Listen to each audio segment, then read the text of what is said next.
എന്ന ഈ പ്രോഗ്രാമിലേക്ക് എല്ലാ മാന്യ പ്രേക്ഷകർക്കും ഹൃദയംഗമമായ സ്വാഗതം. പരിശുദ്ധ പിതാവ് ഫ്രാൻസിസ് മാർപ്പാപ്പയുടെ പ്രസംഗങ്ങൾ, സന്ദേശങ്ങൾ, പ്രബോധനങ്ങൾ മലയാളിക്ക് പരിചയപ്പെടുത്തുന്ന ഒരു പ്രോഗ്രാമാണിത് എന്ന് എല്ലാവർക്കും അറിയാമല്ലോ. മാർപ്പാപ്പ നൽകിയ പ്രസംഗങ്ങൾ, അനേകം പ്രസംഗങ്ങളിൽ നിന്ന് തിരഞ്ഞെടുക്കപ്പെടുന്ന ഏതാനും പ്രസംഗങ്ങളാണ് നമ്മളിവിടെ അവതരിപ്പിക്കുന്നത്. ഈ ഓഗസ്റ്റ് മാസം 2-ാം തീയതി പരിശുദ്ധ പിതാവ് പറഞ്ഞ ഒരു പ്രസംഗം, കർത്താവിൻ്റെ മാലാഖ എന്ന ജപം ചൊല്ലുന്നതിന് മുമ്പ് ഞായറാഴ്ചകളിൽ നടത്തുന്ന ഒരു കാര്യമാണത്. നടത്തിയ ചിന്തകളാണ് ഞാൻ നിങ്ങളുമായി പങ്കുവയ്ക്കുന്നത്. അന്നത്തെ സുവിശേഷ വായന മാർപ്പാപ്പ തൻ്റെ വിചിന്തനത്തിന് ആധാരമായി സ്വീകരിച്ചു. നമുക്ക് ആ വചനം കേട്ടുകൊണ്ട് ഇന്ന് ഈ എപ്പിസോഡ് ആരംഭിക്കാം.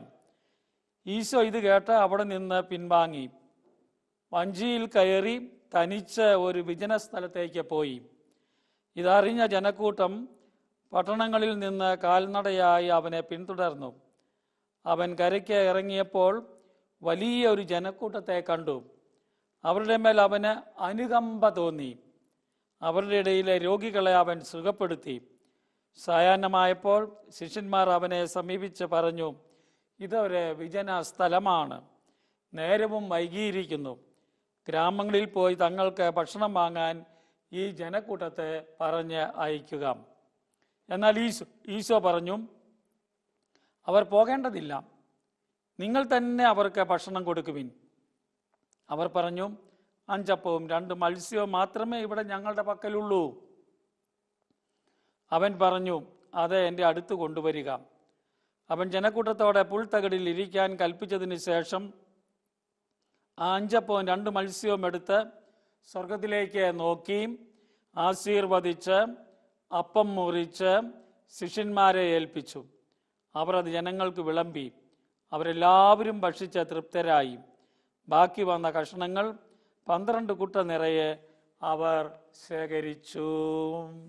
മത്തായിയുടെ സുവിശേഷം 14-ാം അധ്യായം 13 മുതൽ 21 വരെയുള്ള വചനങ്ങളാണ് നാം ഇപ്പോൾ കേട്ടത്. അതിൻ്റെ വെളിച്ചത്തിലുള്ള ചില ചിന്തകളാണ് പരിശുദ്ധ പിതാവ് അന്ന് അവിടെ കൂടിയ ആളുകളോട് പറഞ്ഞത്. ജൂലൈ മാസം പൊതുവെ അവധിയാണ് റോമിൽ. മാർപ്പാപ്പ അതുകൊണ്ട് വലിയ പ്രോഗ്രാംസ് ആ മാസമില്ലായിരുന്നു.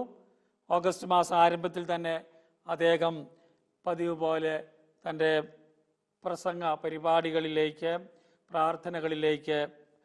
പ്രാർത്ഥനാ മീറ്റിങ്ങുകളിലേക്ക് പ്രവേശിച്ചു എന്ന് നമുക്ക് പറയാൻ കഴിയും. ഇവിടെ നമ്മൾ കാണുന്ന ഒരു കാര്യം, മാർപ്പാപ്പ പറഞ്ഞു തുടങ്ങുന്നത് പ്രായോഗികമായി ചിന്തിക്കുന്ന അപ്പസ്തലന്മാരെയാണ്. പ്രാക്ടിക്കൽ ഇൻവേർട്ടഡ് കോമാസിലാണ് മാർപ്പാപ്പ അത് പറയുന്നത്. സൂര്യാസ്തമയത്തിൽ വിശക്കുന്ന ആൾക്കൂട്ടത്തെ പിരിച്ചുവിടാൻ അവർ ഈശോയോട് ആവശ്യപ്പെടുന്നു. അവർ തന്നെ പോയി ഭക്ഷണം കണ്ടെത്തട്ടെ. 5000-ഓളം വരുന്ന ആളുകൾക്ക് എങ്ങനെ ഭക്ഷണം കൊടുക്കും, അല്ലെ അതിലധികം വരുന്ന ആളുകൾക്ക് എങ്ങനെ ഭക്ഷണം കൊടുക്കും? അത് വലിയൊരു പ്രശ്നമാണ്. അതേസമയം ഈശോ വളരെ മനോഹരമായി ഈ സന്ദർഭത്തെ ഉപയോഗപ്പെടുത്തുന്നു എന്ന് നമുക്ക് പറയാനായിട്ട് സാധിക്കും. ദൈവത്തിൻ്റെ യുക്തിയെക്കുറിച്ച് ലോജിക് അവരെ പഠിപ്പിക്കാൻ, ശ്ലീഹന്മാരെ മാത്രമല്ല ഇന്ന് നമ്മെയും പഠിപ്പിക്കാൻ ആഗ്രഹിച്ച ഒരു കാര്യമാണത്. ദൈവത്തിൻ്റെ യുക്തി എന്താണ് ഇവിടെ നാം കാണുന്നത്? അതിതാണ്, മറ്റുള്ളവർക്ക് വേണ്ടി ഉത്തരവാദിത്തം ഏറ്റെടുക്കുന്ന യുക്തിയാണത്. സ്വന്തം കൈ കഴുകി മാറുന്ന കാര്യമല്ലത്. ആ യുക്തിയല്ല. നമുക്കറിയാം, പുരോഹിതനെയും ലേവായിനെയും പോലെ മറുവശത്തേക്ക് നോക്കി കടന്നു പോകുന്നതല്ല. സമറിയാക്കാരൻ അവിടെ കിടക്കുമ്പോൾ, മുറിവേറ്റവൻ അവിടെ കിടക്കുമ്പോൾ മറുവശത്തേക്ക് മാറി കടന്നു പോകുന്ന യുക്തിയല്ല. പിന്നെ എന്താണത്?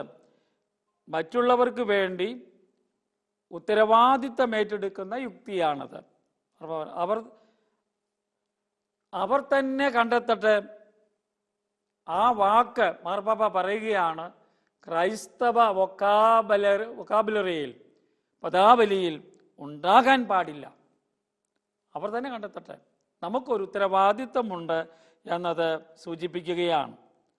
5 അപ്പവും 2 മീനും ശിഷ്യന്മാർ ഈശോയുടെ മുമ്പിൽ കൊണ്ടുവന്നപ്പോൾ അവിടെ അത്ഭുതം ഈശോ പ്രവർത്തിച്ചു. ഓരോരുത്തർക്കും ആവശ്യമുള്ളത് ഭക്ഷിക്കാൻ വേണ്ടത് അവിടെ ഉണ്ടായി. പങ്കുവയ്ക്കുമ്പോഴാണ് മറ്റുള്ളവർക്ക് ലഭിക്കുന്നത് എന്ന വലിയ ഒരു പാഠം നമ്മളിവിടെ കാണുകയാണ്. മാർപ്പാപ്പ വളരെ എടുത്തു പറഞ്ഞു, ഈ അടയാളം വഴി ഈശോ തൻ്റെ ശക്തി പ്രകടമാക്കി. ഒരു നാടകീയമായ രീതിയിലുള്ള ശക്തി പ്രകടനമല്ല, ഉപവിയുടെ സ്നേഹത്തിൻ്റെ അടയാളമെന്ന നിലയിൽ അവിടുന്ന് തൻ്റെ ശക്തി പ്രകടമാക്കി. തളർന്നവരും ആവശ്യത്തിലിരിക്കുന്നവരുമായ തൻ്റെ മക്കളുടെ നേരെയുള്ള സ്വർഗീയ പിതാവിൻ്റെ ഒരു ഔദാര്യം എന്ന നിലയിലുള്ള ശക്തിയാണ്, അടയാളമാണ് നാം അവിടെ കാണുന്നത്. സ്വർഗീയ പിതാവ് നമ്മെ കരുതുന്നവനാണ് എന്ന കാര്യം. അവിടുന്ന് തൻ്റെ ജനത്തിൻ്റെ ജീവിതത്തിൽ ആമഗ്നനാണ് എന്ന കാര്യം. അവിടുന്ന് സ്വർഗീയ പിതാവ് അവരുടെ ക്ഷീണവും പരിമിതികളും അറിയുന്നവനാണ്. എന്നാൽ ആരും നഷ്ടപ്പെടാൻ അവൻ അനുവദിക്കുന്നില്ല. അവിടുന്ന് തൻ്റെ വചനം കൊണ്ട് അവരെ പരിപോഷിപ്പിക്കുന്നു. അതിനെ ഈശോയും ചെയ്തത്. അവരുടെ നിലനിൽപ്പിന് സമൃദ്ധമായ ഭക്ഷണവും നൽകുന്നു. ഇതാണ് അവിടെ സംഭവിക്കുന്നത്. ദൈവത്തിൻ്റെ നിലപാട് വ്യക്തമാക്കുന്ന ഒരു ഉപമയാണ്. വലിയ മാനങ്ങളുള്ള ഒരു ഉപമയാണ്. 5 അപ്പം കൊണ്ട് 5000 പേരെ തീറ്റിപ്പോറ്റുന്ന ഈ അത്ഭുതം. ഇവിടെ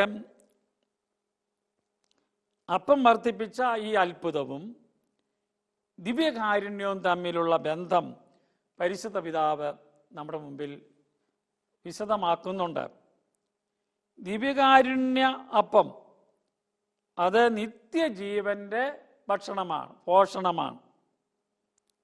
അനുദിന അപ്പം ഭൗമിക ജീവിതത്തിന്, നമ്മുടെ ഭൗമികമായ നിലനിൽപ്പിന് അത്യാവശ്യമാണ്.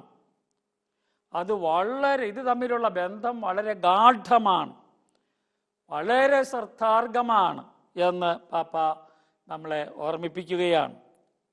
രക്ഷയുടെ അപ്പമായി തന്നെ പിതാവിന് അർപ്പിക്കുന്നതിന് മുമ്പ് ഈശോ ഉറപ്പാക്കുന്ന ഒരു കാര്യമുണ്ട്. അതാണ് ഇവിടെ നടക്കുന്നത്. തന്നോടുകൂടെ ആയിരിക്കാൻ വേണ്ടി, തന്നെ അനുഗമിക്കാൻ വേണ്ടി അവിടുന്ന് തിരഞ്ഞെടുത്ത ശിഷ്യന്മാർക്ക് ഭക്ഷണമുണ്ട് എന്ന കാര്യമാണ് അത് ഓർമ്മിപ്പിക്കുന്നത്. ആ ഭക്ഷണം അവരെടുക്കാൻ മറന്നുപോയതായും നമ്മൾ ബൈബിളിൽ വായിക്കുന്നുണ്ട്. അതാണ് ഇവിടെ പ്രധാനപ്പെട്ട ഒരു കാര്യം. മാർപ്പാപ്പ ഇവിടെ ഒരു നിരീക്ഷണം നടത്തുകയാണ്. ചിലപ്പോൾ ആത്മീയവും ഭൗതികതയും എതിർ ദിശയിൽ നിൽക്കുന്നതായി തോന്നാം. എന്നാൽ മാർപ്പാപ്പ പറയുകയാണ്, ആത്മീയതാവാദവും ഭൗതികതാവാദവും ഒന്നുപോലെ വിശുദ്ധ ഗ്രന്ഥത്തിന് അന്യമാണ്. വിശുദ്ധ ഗ്രന്ഥത്തിൻ്റെ ചൈതന്യമല്ല. അത് വിശുദ്ധ ഗ്രന്ഥപരമായ ഒരു ഭാഷയല്ല. ഞാൻ വ്യക്തമാക്കാം. ആത്മീയതയും ഭൗതികതയും തമ്മിൽ വേർതിരിച്ച് കാണുന്ന ഒരു നിലപാട് ലോകത്തുണ്ട്. മനുഷ്യൻ്റെ നന്മയ്ക്ക് വേണ്ടിയുള്ള പ്രവർത്തനം വലിയ ഗൗരവമായി കാണാതെ ആത്മീയമായ പ്രാർത്ഥന, മറ്റു കാര്യങ്ങൾക്ക് ഊന്നൽ കൊടുക്കുന്നവർ, അങ്ങനെ സ്പിരിച്വലിസമായി ജീവിക്കുന്നവർ, മെറ്റീരിയലിസമായി ജീവിക്കുന്നവരുമുണ്ട്. ഭൗതികത മാത്രം, ആത്മീയത മറക്കുന്നവരുണ്ട്. ഇത് രണ്ടും ഒരുപോലെ വിശുദ്ധ ഗ്രന്ഥത്തിന് ചേർന്ന പ്രബോധനമല്ല. രണ്ടും കൂടി സമ്മേളിക്കുന്ന ഒരു ആത്മീയതയാണ് നമുക്ക് ആവശ്യം. മനുഷ്യൻ്റെ നന്മയിൽ, ഭൗതികമായ സുസ്ഥിതിയിൽ, അവൻ്റെ വളർച്ചയിൽ, പോഷണത്തിൽ ശ്രദ്ധീകരിക്കണം. ഒപ്പം അവൻ്റെ സമഗ്രമായ വികസനത്തിൻ്റെ ആത്മീയമാനം ഒരിക്കലും മറന്നു പോകാൻ ഇടയാകരുത്. ആത്മാവും ശരീരവും ഒന്നു ചേർന്ന സത്തയാണ് മനുഷ്യൻ. അപ്പോൾ ഇവിടെ ആയിരിക്കുന്ന ഈ കാലഘട്ടത്തിൽ ഇത് രണ്ടിൻ്റെയും അടിസ്ഥാനപരമായ നന്മ ഉറപ്പാക്കിക്കൊണ്ട് ജീവിക്കണമെന്ന് പരിശുദ്ധ പിതാവ് നമ്മളെ ഓർമ്മിപ്പിക്കുന്നതാണ്. ചരിത്രത്തിൽ ചിലപ്പോൾ ആത്മീയവാദത്തിന് ഭയങ്കര പ്രാധാന്യം കൊടുക്കുകയും മറ്റു ചിലരെ ഭൗതികവാദത്തിന് പ്രാധാന്യം കൊടുക്കുകയും രണ്ടിനെയും അകറ്റി നിർത്തുകയും ചെയ്യുന്ന നിലപാടിനെ മാർപ്പാപ്പ ശരിയല്ല എന്ന് സൂചിപ്പിക്കുകയാണ് ഇവിടെ ചെയ്തിട്ടുള്ളത്. അത് വിശുദ്ധ ഗ്രന്ഥത്തിൻ്റെ പശ്ചാത്തലത്തിൽ ഉചിതവുമല്ല എന്ന് പറഞ്ഞു. പാപ്പ തുടർന്നു, ജനക്കൂട്ടത്തോട് ഈശോ കാണിച്ച അനുകമ്പയും ആർദ്രതയും വെറും ഒരു സെൻറ്റിമെൻറ്റാലിറ്റി അല്ല, ഒരു വികാരതരളിതമായ അതിൻ്റെ നല്ല അർത്ഥത്തിൽ കുഴപ്പമില്ല, സെൻറ്റിമെൻറ്റാലിറ്റിയായി അവതരിപ്പിക്കുകയല്ല ചെയ്തത്. മറിച്ച് ജനങ്ങളുടെ ആവശ്യങ്ങളെ പരിചരിക്കുന്ന സ്നേഹത്തിൻ്റെ മൂർത്തമായ പ്രകാശനമായിട്ടാണ് അത് അവതരിപ്പിച്ചിരിക്കുന്നത്. അവിടത്തേക്ക് അനുകമ്പ തോന്നി. ബൈബിളിൽ നമ്മൾ പലപ്പോഴും കാണുന്ന ഒരു വചനമാണ്, ഇന്നിപ്പോൾ നമ്മൾ കേട്ടു. അവിടത്തേക്ക് ഈ ജനക്കൂട്ടത്തിൻ്റെ മേൽ അനുകമ്പ, നിസ്സഹായരായിരിക്കുന്ന, പരിഭ്രാന്തരായിരിക്കുന്ന, ഒന്നുമില്ലാത്തവരായിരിക്കുന്ന ആളുകളുടെ മേൽ അവിടത്തേക്ക് അനുകമ്പ തോന്നുന്നു. മറ്റൊരു അവസരത്തിൽ ഈശോ പറഞ്ഞില്ലേ, ഈ ജനക്കൂട്ടത്തിന് ഇടയന്മാരില്ല, നേതാക്കളില്ല, അജപാലകരില്ല, അവരെ നയിക്കാൻ ആളില്ല, അതുകൊണ്ട് അവർക്ക് വേണ്ടി പ്രാർത്ഥിക്കുവാൻ ഇടയന്മാരെ, അജപാലകരെ ഉണ്ടാകുവാൻ വേണ്ടി. വളരെ പ്രധാനപ്പെട്ടതാണ് രണ്ടും ഇവരുടെ നന്മ ഉറപ്പാക്കുന്ന പ്രവർത്തനത്തിന്. പാപ്പ പറയുകയാണ്, കത്തോലിക്കർ ദിവ്യകാരുണ്യത്തെ സമീപിക്കണം. എങ്ങനെയാണ് വരേണ്ടത്? 5000 പേരെ തീറ്റിപ്പോറ്റിയപ്പോൾ ഈശോ പ്രകടിപ്പിച്ച അതേ അനുകമ്പാർദ്രമായ മനോഭാവത്തോടെ ദിവ്യകാരുണ്യത്തിലേക്ക് വരണം, വിശുദ്ധ കുർബാനയിലേക്ക് വരണം. ഇത് തമ്മിലൊരു ബന്ധമുണ്ട്. യോഹന്നാൻ അത് വളരെ വ്യക്തമായി അവതരിപ്പിക്കുന്നുണ്ട്. ദിവ്യകാരുണ്യത്തിൻ്റെ ഒരു നാന്ദിയായിട്ടാണ് അപ്പം വർദ്ധിപ്പിക്കലിനെ യോഹന്നാൻ ശ്ലീഹ തൻ്റെ സുവിശേഷത്തിൽ അവതരിപ്പിച്ചിട്ടുള്ളത് എന്നത് പ്രത്യേകം ശ്രദ്ധാർഹമാണ്. ഇനി അനുകമ്പയെക്കുറിച്ച് വീണ്ടും മാർപ്പാപ്പ പറയുകയാണ്. അത് വളരെ പ്രധാനപ്പെട്ടതാണ്. വെറും ഒരു ഭൗതിക വികാരമല്ല, ഒരു മെറ്റീരിയൽ വികാരമല്ല. ശരിയായ അനുകമ്പ സഹിക്കലാണ്, മറ്റുള്ളവരോട് കൂടെ സഹിക്കലാണ്. കമ്പാഷൻ, ഇംഗ്ലീഷ് വാക്ക്, അത് വരുന്നത് ലത്തീനിൽ നിന്നാണ്. ആ വാക്കുകൾക്ക് അതിൻ്റെ ഒറിജിനൽ അർത്ഥം വായിക്കുമ്പോൾ പതീരെ കോൺ എന്നാണ്, കൂടെ സഹിക്കുക. അപ്പം മറ്റുള്ളവരുടെ ആ തലത്തിലേക്ക് ഇറങ്ങിച്ചെല്ലുക എന്നത് പ്രധാനമായ കാര്യമാണ്. മറ്റുള്ളവരുടെ സങ്കടങ്ങൾ നാം നമ്മിൽ തന്നെ ഏറ്റെടുക്കുന്നതാണത്. അതാണ് മാർപ്പാപ്പ ഈ പ്രസംഗത്തിൽ നമ്മളെ വളരെ ശക്തമായി ഓർമ്മിപ്പിക്കുന്നത്. ഒരുപക്ഷെ മാർപ്പാപ്പ പറയുകയാണ്, താഴെ പറയുന്ന ചോദ്യങ്ങൾ നാം നമ്മോട് തന്നെ ഇന്ന് ചോദിക്കുമെങ്കിൽ അത് നമുക്ക് വലിയ നന്മയാകാം, ആയിത്തീരാം, ആയിരിക്കും. ചില ഉദാഹരണങ്ങൾ എടുത്ത് മാർപ്പാപ്പ പറയുകയാണ്. യുദ്ധം, വിശപ്പ്, മഹാമാരി എന്നിവയുടെ വാർത്തകൾ നമുക്ക് ദിനംതോറും പത്രങ്ങളിൽ, TV-യിലൊക്കെ കിട്ടും. അതെല്ലാം വായിക്കുമ്പോൾ അത് അനുഭവിക്കുന്ന ആളുകളോട് എനിക്ക് അനുകമ്പ ഉണ്ടാകുന്നുണ്ടോ, അനുഭവപ്പെടുന്നുണ്ടോ? അത് വായിച്ച് നമ്മൾ തള്ളിവിടുന്നു. അതൊക്കെ ലോകത്ത് ഇതൊക്കെ നടക്കുമെന്ന മട്ടില്ല. വെള്ളപ്പൊക്കത്തിൽ, മണ്ണിടിച്ചിൽ നമ്മുടെ അടുത്ത കാലത്ത് നമുക്കറിയാം, എത്രയോ കുടുംബങ്ങൾ ഇല്ലാതായി. അപകടത്തിൽ എത്രയോ മനുഷ്യർ മരിച്ചു.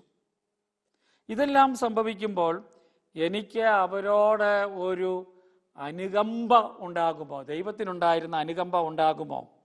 എന്നോട് അടുത്തായിരിക്കുന്ന ആളുകളോട് എനിക്ക് അനുകമ്പയുണ്ടോ? ഞാൻ ബന്ധപ്പെടുന്ന അറിയുന്ന ആളുകളോട് എനിക്ക് അനുകമ്പയുണ്ടോ? അവരോടൊത്ത് സഹിക്കാൻ എനിക്ക് കഴിയുമോ? വളരെ മനോഹരമാണ്. ഒത്തിരി ആളുകൾ ആ രംഗത്ത് ഇപ്പോൾ കടന്നു വരുന്നുണ്ട്.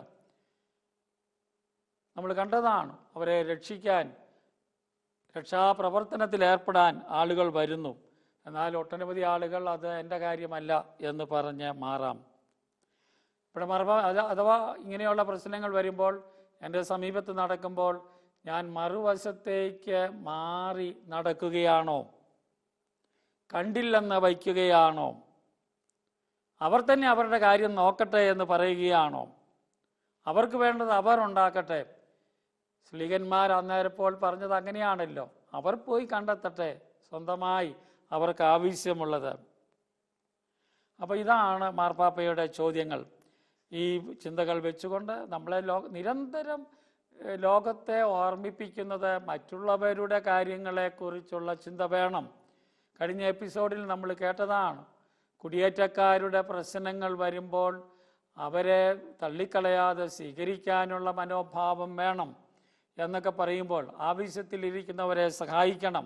നിരന്തരം സുവിശേഷത്തിൻ്റെ വ്യാഖ്യാനം അങ്ങനെയേ വരുന്നുള്ളൂ. ഈശോ ചെയ്തത് അതാണ്. അത് നമുക്ക് കാണാൻ കഴിയണം. സുവിശേഷത്തിൻ്റെ അന്തസത്തയാണിത്. അതുകൊണ്ട് മാർപ്പാപ്പ സമാപിപ്പിക്കുകയാണ്, അനുകമ്പ എന്ന ഈ പദം നാം മറക്കരുത്. പതീരെ കോൺ, മറ്റുള്ളവരോട് കൂടെ സഹിക്കുക. അവരെ സഹായിക്കുന്നതിൽ എനിക്ക് സഹനമുണ്ട്, ത്യാഗമുണ്ട് എന്ന കാര്യമാണ് അത് ഓർമ്മിപ്പിക്കുന്നത്. പിതാവിൻ്റെ പരിപാലനാപരമായ സ്നേഹത്തിലുള്ള ആശ്രയമാണത്. അതിൻ്റെ അർത്ഥം മാർപ്പാപ്പ ഒരിക്കൽ കൂടി ചുരുക്കമായി പറയുകയാണ്, ധീരമായ പങ്കുചേരലാണ്. പങ്കുവയ്ക്കലിലൂടെ അവരോട് പറഞ്ഞു 5 അപ്പം 2 മീൻ. അത് പങ്കുവച്ചപ്പോൾ എല്ലാവർക്കും കൊടുക്കാൻ സാധിച്ചു. ദൈവത്തിന് അത് വർദ്ധിപ്പിക്കാൻ സാധിക്കും. നമുക്കുള്ളത് നാം മറ്റുള്ളവരുമായി പങ്കുവയ്ക്കാൻ ശ്രമിക്കുമ്പോൾ ആവശ്യത്തിനുള്ളത് ഈ ലോകത്തിൽ ഉണ്ട്. ദാരിദ്ര്യം അനുഭവിക്കുന്ന കുട്ടികൾ എത്രയോ ആണ്, വിഷമിക്കുന്നവർ എത്രയോ ആണ്, ദുരിതങ്ങളുള്ളവർ എത്രയോ ആണ്, വിശപ്പ് അനുഭവിക്കുന്നവർ എത്രയാണ്. അപ്പോൾ അങ്ങനെയുള്ളവർക്ക് കൊടുക്കാൻ ഈ ഭൂമിയിൽ എല്ലാവർക്കും വേണ്ടതുണ്ട് എന്ന് നമുക്കറിയാം. പക്ഷേ അത് നീതിപൂർവകമായി വിതരണം ചെയ്യാത്തത് കൊണ്ട്, മറ്റുള്ളവരെക്കുറിച്ച് പരിഗണിക്കാത്തത് കൊണ്ട്, അവരുടെ കാര്യം കാണാതെ എൻ്റെ സുഖവും എൻ്റെ താല്പര്യവും നോക്കുന്നത് കൊണ്ട്, എൻ്റെ പ്രൗഢി കാണിക്കാൻ ശ്രമിക്കുന്നത് കൊണ്ട്, ഞാൻ ആഡംബരത്തിൻ്റെ പുറകെ പോകുന്നത് കൊണ്ട്, ധൂർത്ത് കാണിക്കുന്നത് കൊണ്ട് ഒക്കെ നമുക്കറിയാം മറ്റുള്ളവർക്ക്, പ്രത്യേകിച്ച് ആവശ്യത്തിലിരിക്കുന്നവർക്ക് ഉണ്ടാകാതെ പോകുന്നു. അത് തെറ്റാണ് എന്ന് സൂചിപ്പിക്കാനാണ് ഈ ഓഗസ്റ്റ് മാസത്തിൽ തൻ്റെ പ്രസംഗത്തിലൂടെ മാർപ്പാപ്പ ശ്രദ്ധിച്ചത്. കഴിഞ്ഞ എപ്പിസോഡിൽ ഞാൻ സൂചിപ്പിച്ചിരുന്നു, വല്യപ്പനെയും വല്യമ്മയെയും ആദരിക്കാനും സ്നേഹിക്കാനും കരുതാനും പ്രോത്സാഹിപ്പിക്കാനും യുവജനങ്ങൾക്ക്, പുതിയ തലമുറയ്ക്ക് കഴിയണമെന്ന് പറഞ്ഞ മാർപ്പാപ്പയുടെ സന്ദേശം. അന്നും മാർപ്പാപ്പ ആ ത്രികാല ജപത്തിന് മുമ്പ് ജൂലൈ മാസം 26-ാം തീയതിയാണ് അന്നത്തെ സുവിശേഷത്തെക്കുറിച്ചുള്ള ചിന്തയും പങ്കുവയ്ക്കുകയുണ്ടായി. അവിടെ മാർപ്പാപ്പ പറയാൻ ശ്രമിച്ചത്, സ്വർഗരാജ്യം കെട്ടിപ്പടുക്കുന്നതിൽ നമ്മെയും അവിടുന്ന് ഉൾപ്പെടുത്തുന്നു, ആരെയും ഒഴിവാക്കുന്നില്ല, എല്ലാവരും കൂടി കെട്ടിപ്പടുക്കേണ്ടതാണ് ദൈവരാജ്യം എന്ന സന്ദേശമാണ് മാർപ്പാപ്പ അവിടെ പറഞ്ഞത്. അന്നത്തെ വായന നമുക്കറിയാം, മത്തായിയുടെ സുവിശേഷത്തിൽ നിന്ന് തന്നെയുള്ള ഭാഗമാണ്. 13-ാം അധ്യായമാണ്. 44 മുതൽ 46 വരെയുള്ള വചനങ്ങളാണ് അന്ന് നമുക്ക് ധ്യാനിക്കാൻ, പ്രത്യേകിച്ച് ലത്തീൻ സഭയിൽ ലിറ്റർജിയിൽ ആരാധനക്രമത്തിൽ വായിക്കാൻ നൽകപ്പെട്ടത്. ഈശോ പറയുന്ന 2 ഉപമകളാണ്. അതിലൊന്ന്, തനിക്കുള്ളതെല്ലാം വിറ്റ് വളരെ വിലയുള്ള രത്നം സ്വന്തമാക്കിയ വ്യാപാരിയുടെ ഉപമ. എല്ലാം വിറ്റ് അദ്ദേഹം കണ്ടെത്തി വളരെ വിലയുള്ള ഒരു രത്നം അല്ലെ മുത്ത്, അത് കണ്ടെത്തിയ കഥയാണ്. മറ്റൊന്ന്, നിലത്ത് മറഞ്ഞു കിടന്ന ഒരു നിധി ഒരു കൃഷിക്കാരൻ കണ്ടെത്തിയ കാര്യമാണ്. തൻ്റെ പറമ്പെല്ലാം വിറ്റ് അവൻ ഈ പറമ്പ് വാങ്ങുന്നു. കാരണം വിലപ്പെട്ടതൊന്ന് അവൻ കണ്ടെത്തി. അപ്പോൾ അവന് വരുന്നത് എന്താണ്? തങ്ങൾക്കുള്ളതെല്ലാം വിറ്റാണ് വരുന്നത്.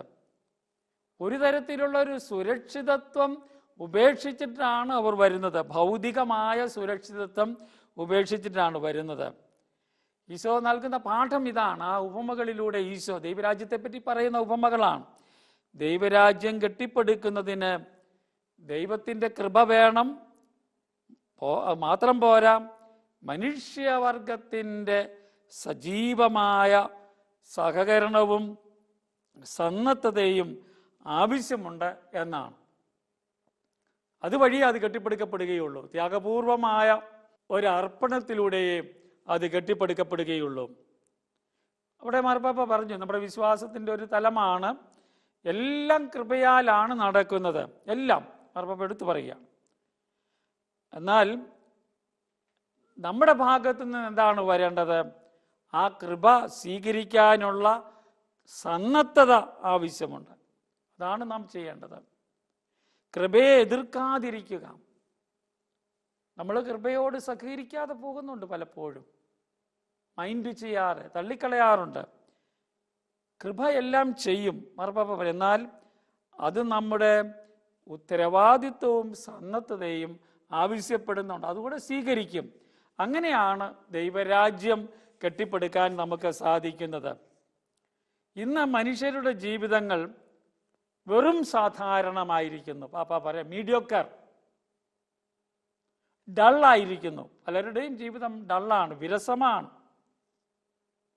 ഉണർവില്ലാത്തതാണ്. അതെന്തുകൊണ്ടാണ്? നമ്മളെ ആകർഷിക്കുന്നു, പെട്ടെന്ന് ആകർഷിക്കുന്ന ഒത്തിരി കാര്യങ്ങളുണ്ട്. പക്ഷെ അത് കടന്നു പോകുന്ന കാര്യങ്ങളാണ്. അതിൽ സംതൃപ്തി കണ്ടെത്തി ശാശ്വതമായതിൻ്റെ പുറകെ പോകുന്നില്ല. ദൈവരാജ്യം കണ്ടെത്താൻ വേണ്ടി ത്യജിക്കാൻ തയ്യാറായി ആ കൃഷിക്കാരനും ആ വ്യാപാരിയും. ഇവിടെ നമ്മൾ നമ്മുടെ ആ ചെറിയ കാര്യങ്ങൾ കൊണ്ട് തൃപ്തിപ്പെടുകയാണ്, ഭൗതികമായ കാര്യങ്ങൾ കൊണ്ട് നമ്മൾ തൃപ്തിപ്പെടുകയാണ്. നിധി കണ്ടെത്താൻ വേണ്ടിയുള്ള അന്വേഷണം, യഥാർത്ഥ നിധി, ദൈവരാജ്യമാകുന്ന നിധി കണ്ടെത്താനും അത് ജീവിക്കാനും ശ്രമിക്കുന്നില്ല. ലോകം നൽകുന്ന ഉപരിപ്ലവ കാര്യങ്ങൾക്ക് എതിരാണ് സ്വർഗരാജ്യം. പരിശുദ്ധ പിതാവ് പറയുകയാണ്. നമ്മുടെ നിർജീവമായ നിരാനന്ദകരമായ ജീവിതത്തിന്, ഡൾ ലൈഫിന് എതിരാണ്. സ്വർഗരാജ്യം ഒരു നിധിയാണ് എന്ന് പാപ്പ പറയുന്നു. അത് ഈശോ പറഞ്ഞതാണ്, അവനെ വ്യാഖ്യാനിക്കുകയാണ്. ദൈനംദിന ജീവിതത്തെ അത് നവീകരിക്കാൻ പോകുന്നതാണ്. ഈ നമ്മൾ ഓർത്ത് നോക്കൂ, നമ്മൾ ജീവിച്ചു പോകുന്നിരുന്ന പല കാര്യങ്ങളും ശരിയായ സത്യം അറിയുമ്പോൾ അത് നമ്മളെ നവീകരിക്കുന്നു. എത്രയോ ആളുകളുടെ ജീവിതം അങ്ങനെ മാറിയിട്ടുണ്ട്.